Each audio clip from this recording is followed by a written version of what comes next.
Ah, shit. Oh, bad accident mazee imetokea hapa kwa Chocha.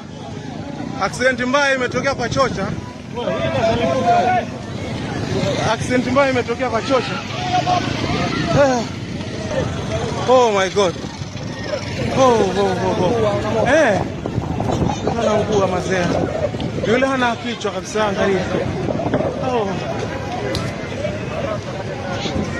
Jesus. Ndege imeanguka kwa Chocha. Ndio hii.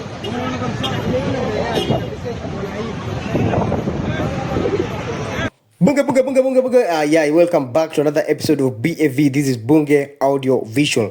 So, following the incident of the privately owned aircraft, that is a 5YCDC Cessna 172 operating at a special flight permit issued by the authority for the purpose of certificate of airworthiness, that is COFA.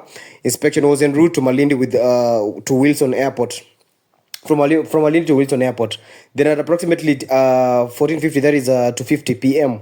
That is on 10th January 2025, the aircraft was involved in an accident at Malindi, Kilifi County, near Kwa Chocha, adjacent to Royal Plaza and opposite 11 Palms. Then the crew, the flight crew on board are reported to be safe with no injuries, but unfortunately, there have been confirmed fatalities on the ground. Further investigations are underway to determine the cause of the accident. So this is a very, very interesting story because there are two things that have happened. So today I'm going to talk about the fragility of life and how life just operates, basically how just life is. Because number one, the crew that was on board is reported to be safe with no injuries. Mark my words. The crew on board are reported to be safe with no injuries. But unfortunately, there have been confirmed fatalities on the ground. So unfortunate. The reason as to why naongelea hii story quite interesting is not interesting to it seems to be a bit strange to me is because number one, under the modes of transport kuna air transport. So air transport is among the modes of transport. Kuna air, road, waterways, railway, kuna kadhalika na pipeline. But we're talking about to be specific, we're talking about the airways. As the mode of transport, yeah, airways. So kwa airways kuna a certain characteristics correlated na it, related to it. So the advantage of being transported by air is that it's the fastest and the safest means of transport. However, it has the chances of survival when you're involved in an accident is less than 1%. So it's the fastest, it is the safest, but if at all you encounter an accident or if at all you are involved in an accident while using air transport, chances of survival are less than 1%. So what do I mean? It means that if at all utapata accident na ndege, chances za survive ziko chini sana. But the funny thing with this story is that wasi walikuwa natumia hii plane hawakudedi, but the guys that were on the ground, if I'm not wrong, I'm talking about the boda guys. Kuna mali nimeona pikipiki ligongwa with the rotor blade ya hiyo ndege, so na ika chop off, ika decapitate the passenger who had actually boarded the motorcycle.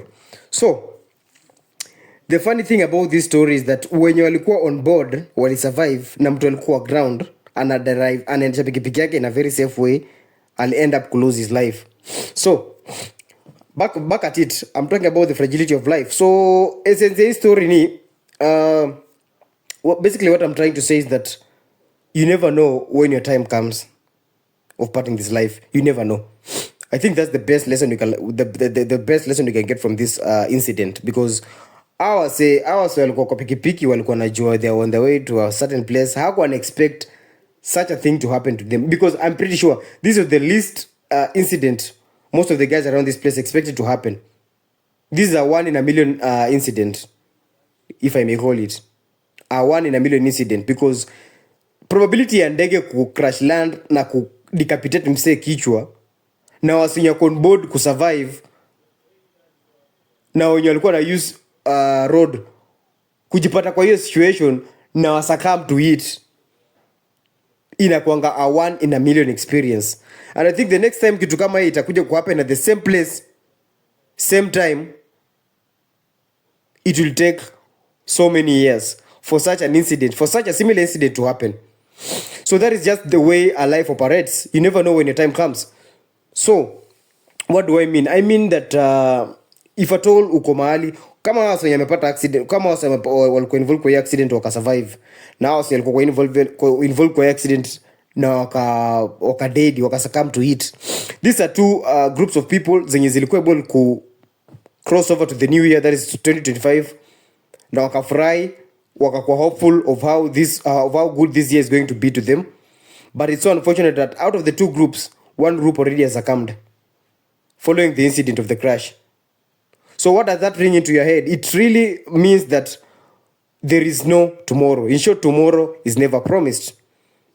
That is just according to my interpretation, just according to my own interpretation, because life operates in a very, very strange way.